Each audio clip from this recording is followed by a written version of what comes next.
Good morning, good evening, good afternoon, ladies and gentlemen. Today I'm going to show you the difference between the Dagger frame versus the Polymer 80 frame for the Glock Gen 3. And there are quite a few things that are different, and something might be incompatible, but overall it should fit, well, most of it anyway. So with no further ado, let's go in and see the Palmetto State Armory Dagger frame. Now they do sell this separately, so they do sell this as a strip lower without all the pins, and they do sell it with a trigger, and they had another package where they sell it without the trigger but with the pins. But the one I bought supposed to came with the pins, but they didn't came with the pins, so I have to contact them to get the pins, because the pins are pretty proprietary, so you can't really put in like an aftermarket pin because it's very loose. So if you were to buy the Dagger, I recommend you get the one with the pins, because yeah, they are proprietary. At least the front is proprietary. You can get away with the trigger pin and the backstrap pin, but the front is proprietary. So make sure you buy the frame with the pins. So what are the difference between the Dagger and the specs of the Dagger and Glock Gen 3? Now let's go to the magazine release. Now this is an aftermarket magazine release that I bought and installed, and I do have some problem with it at first, because I think the Dagger is kind of out of specs. Because the reason is, when I insert the magazine, when I insert that way, it kind of hit the magazine release and it won't go in. So, but over time, if you play around with it a little bit, it should go in. So that's one of the cons of the Dagger, is that if you buy aftermarket magazine release, it might not work too well with your magazine release, but it still works. It's gonna work. It's not something you should depend your life on. If you want a reliable gun, you should not get an aftermarket magazine release. But I like this aftermarket magazine release. As you can see, looks so cool. Now here is the Dagger magazine release. This is the Dagger magazine release. As you can see here, there's absolutely no serration or anything. It's really bad. It's just very plain, and it just doesn't stick out like the aftermarket magazine that I have right here. So yeah, it's very flush to the frame.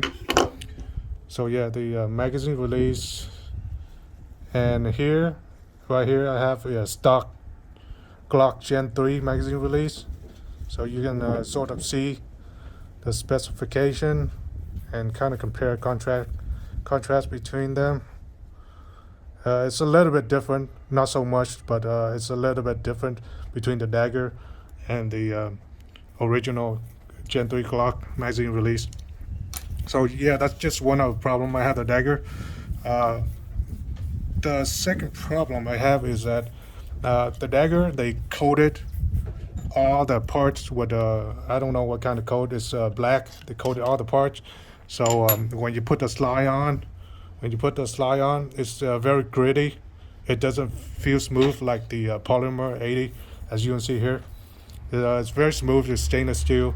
It doesn't have any coating, so yeah, your slide is going to be much more smoother. So here's the difference between the hardware. As you see here, the back trigger housing, they don't have a lot of material compared to the Polymer 80. As you can see here, the slide, it has a lot more material on the Polymer 80. The front here is yeah, it's also a little bit different. As you can see here, the style they have, the Dagger on your right and the Polymer 80 on your left. But I think all this company, they try to make something a little different so that they don't violate Glock patent and stuff like that. So yeah, they try and do something different. So yeah, that's a slide. Oh, it's getting really cold now.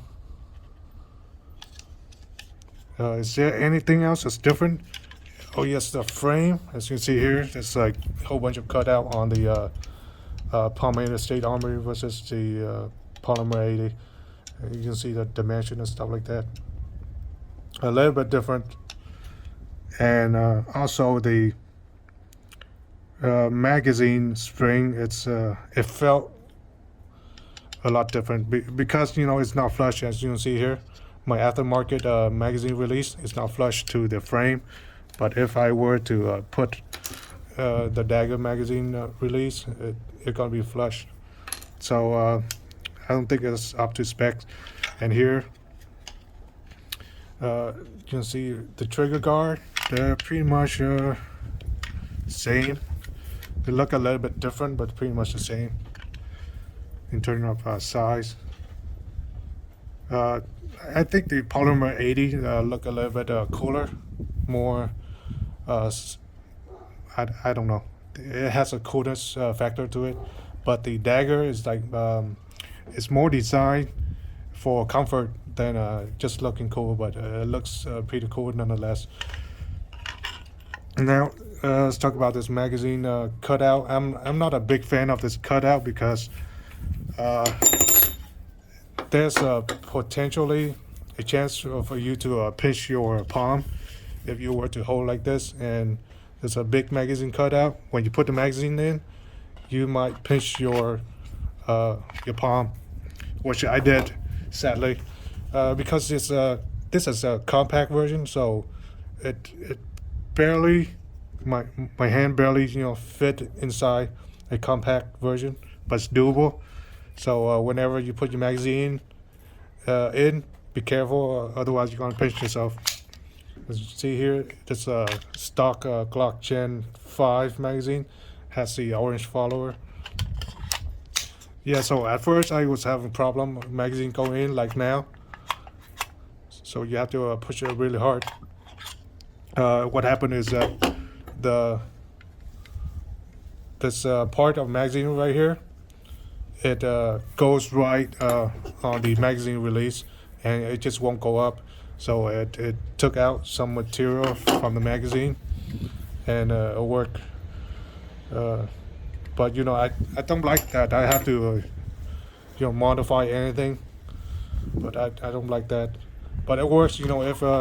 If you train with it over time, you know how to insert your magazine, and you won't have any problem. Otherwise, you're gonna have a lot of problem. So anything else?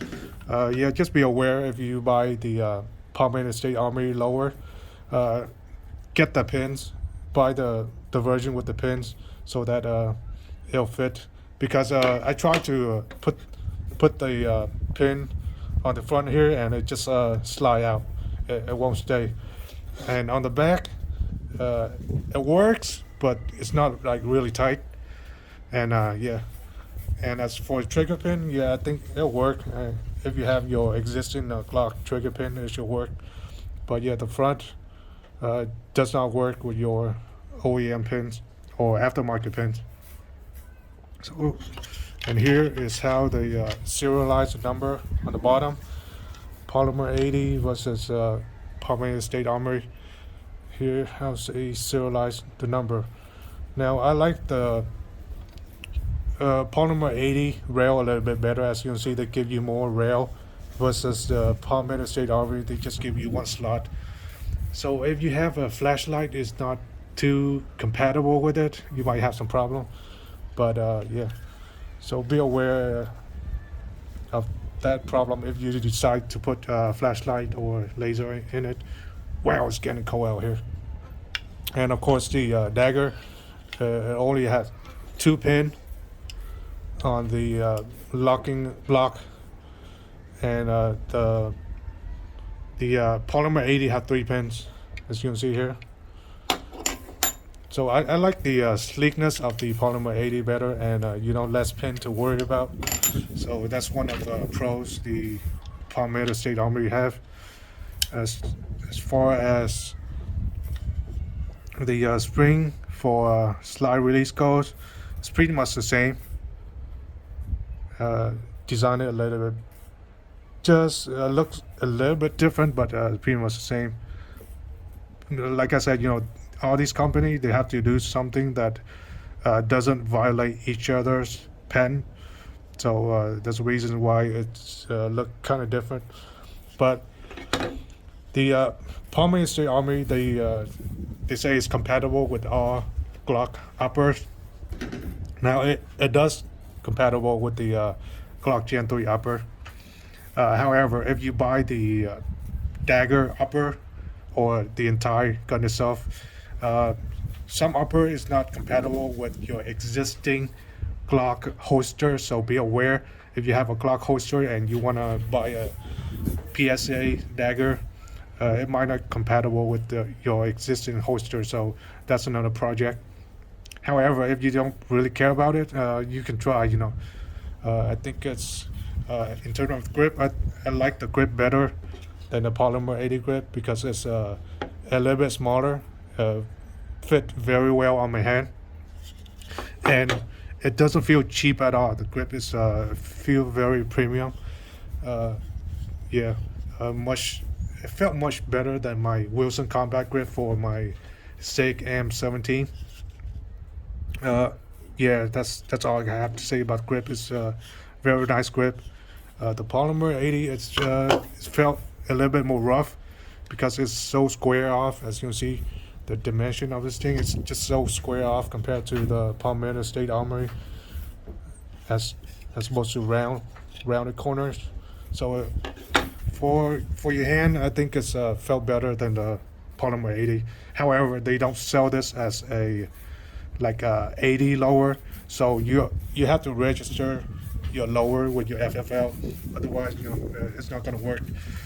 Ooh, it's getting really cold. So anyway, I do not recommend Timney trigger if you were to build a PSA Dagger or even the Polymer 80 Dagger, because the Timney trigger require you to have a stock Glock. All the parts require you to have a stock Glocks because sometimes it's not compatible with a certain parts, and you end up having all kind of problem with the trigger. Okay, that's all I want to cover, and hope to see you soon on a different video. So 33 degrees right now. Signing out. Like, subscribe. Got nothing for y'all. Peace out.